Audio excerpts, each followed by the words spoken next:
Skyrim Survival Mode adds in a hunger meter, meaning you'll need to eat regularly if you want to stay alive and in fighting form. Carrying around 100 different cheese wheels will eat up your halved carry capacity, so you can't just keep every item of food you find. So what food is the best to stock up on while playing? Well, the highest restore hunger value received from a food item is 380, and the lowest weight of any food is 0.1, so surely we just find out whatever food has both of these respective values. Sadly, I have gone through all the different food items in the game, and no item has both Restore Hunger 380 and a weight of 0.1.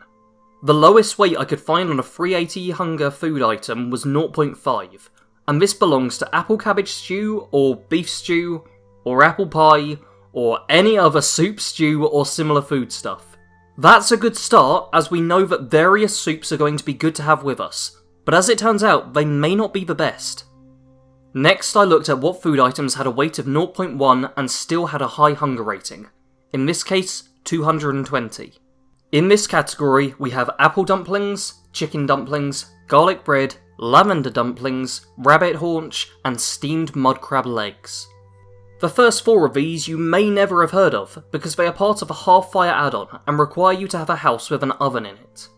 This is going to mean it's difficult for us to gather them in bulk, as we won't be finding them out in the wild all the time.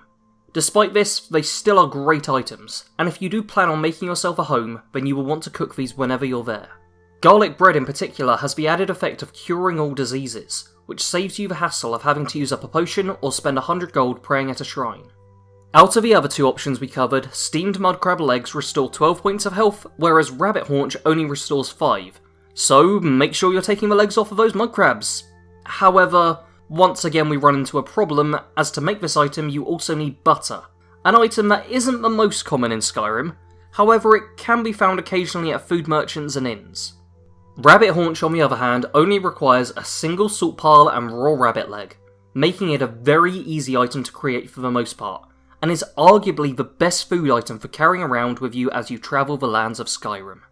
Sacrifice 1 carry weight and you've got enough food on you to restore 2,200 points of hunger. Not bad if I do say so myself. With that being said, you obviously aren't going to be able to fill your inventory entirely with rabbit haunches, not unless you're a ruthless bunny slaughterer, so you'll want some other food with you too. For this, I heavily recommend you make yourselves plenty of venison stew and vegetable soup, as both of these items restore the maximum amount of hunger whilst only weighing 0.5, and they have the effect of restoring a point of both health and stamina every second for a full 12 minutes, helping to counter the lack of regeneration that occurs in survival mode. If you found this video helpful, don't forget to give it a like and subscribe to the channel if you're new around here, for more great Skyrim content including guides, builds, and challenge runs. If you do have any other things you would like me to cover in a video, then let me know with a comment, and if you're looking for something else to watch right now, then click on one of the on-screen links.